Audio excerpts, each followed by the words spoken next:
Thanks for joining today's devotional. I want to share on Unshakable. And this message is for you and for me, wherever you may find yourself. You may be a grandparent, you may be a parent, young or single or a couple. And in a world where there's so much going on with violence or injustice or busyness, everything that's going on in the world, and many people are frustrated. Many people are afraid. Many people are uncertain. Some people are indifferent, or maybe they feel isolated or distant. What I want to share with you, unshakable, because as believers, we have something about us, and we have an answer that is unshakable.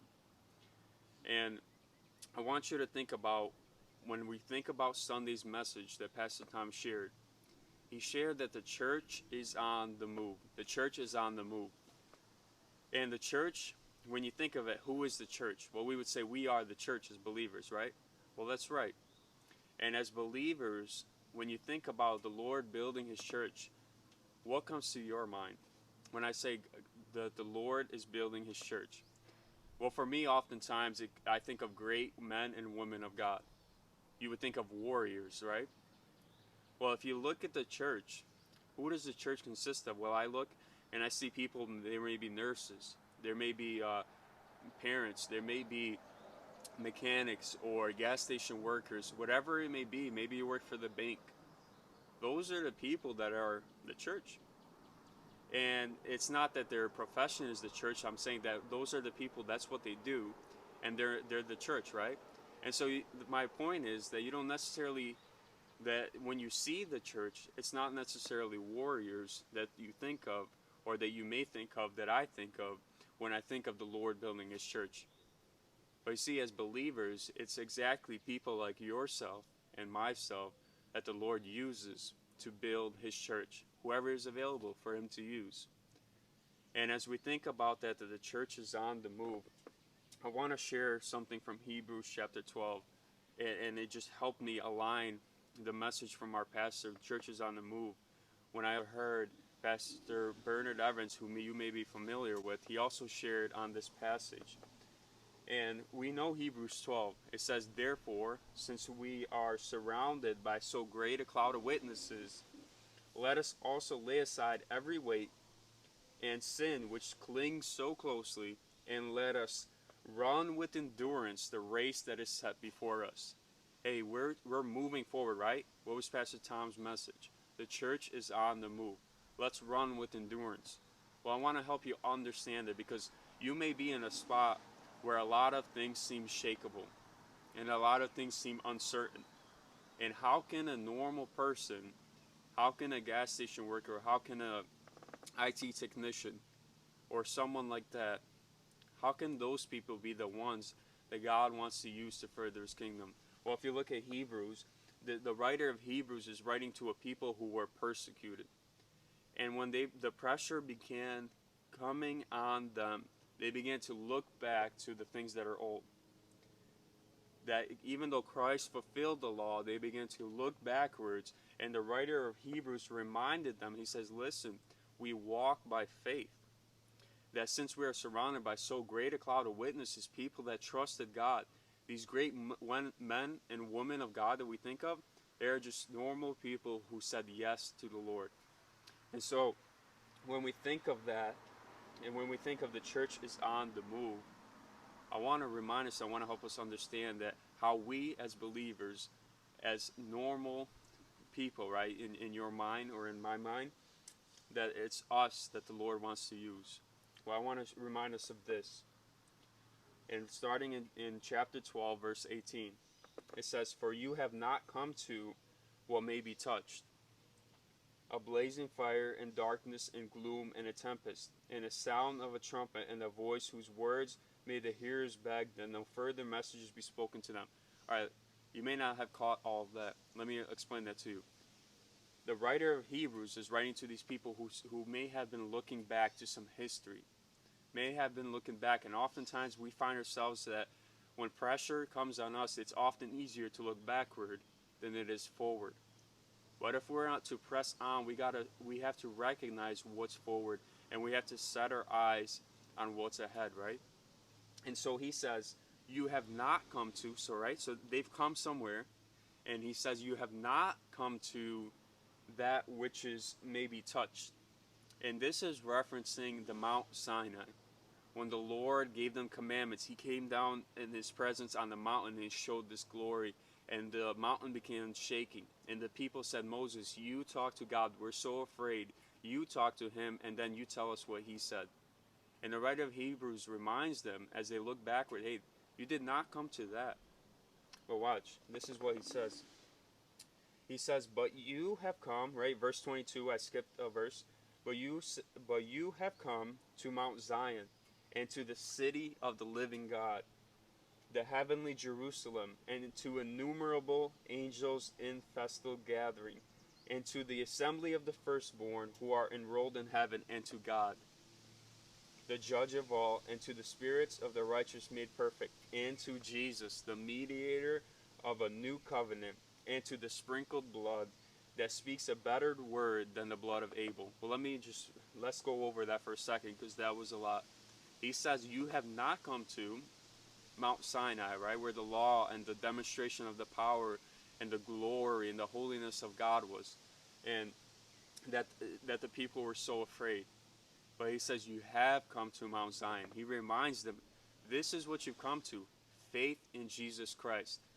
And he talks in the present tense, right? You have come. A lot of times we're looking forward, but in the wrong way. We're looking upward, in the sense that one day in heaven. Well, I want to remind us that in our faith, we have come to Mount Zion and the city of the living God. That as believers, it doesn't matter what your profession is. It doesn't matter how frustrated you may be with what's going on, or raising a family, or trying to have an answer for everything. I want to remind us what's really important and unshakable. That you have come to Mount Zion and the city of the living God, to God and to Jesus. And that's present tense. That's a reality that we live in now. And the difference is, look at how this sounds, right? The other mountain had the fire and the darkness and the light and all of that trembling going on. And this city is described with all the angels gathering in festivity and everything that's going on. It's a place of life. And I want to talk to your heart right now for a second, because what you have believed in, we're as believers in Jesus Christ, we've come to a place that gives us life. And we've come to a place where we hear from God and we're able to move with God. And that as God works his kingdom through us, that God builds his church. And that's so needed right now. And I want to encourage you that is what is unshakable. And here's an illustration I want to give you. I have some trees around me. Well, it got a little cold lately, but we know that when fall comes, that those leaves begin to grow yellow, right? And imagine the wind just blows through a tree, and some of those leaves that have begun to die begin to fall off, right? But what remains? The tree and the root. And I want to remind us that sometimes a shaking is a good thing.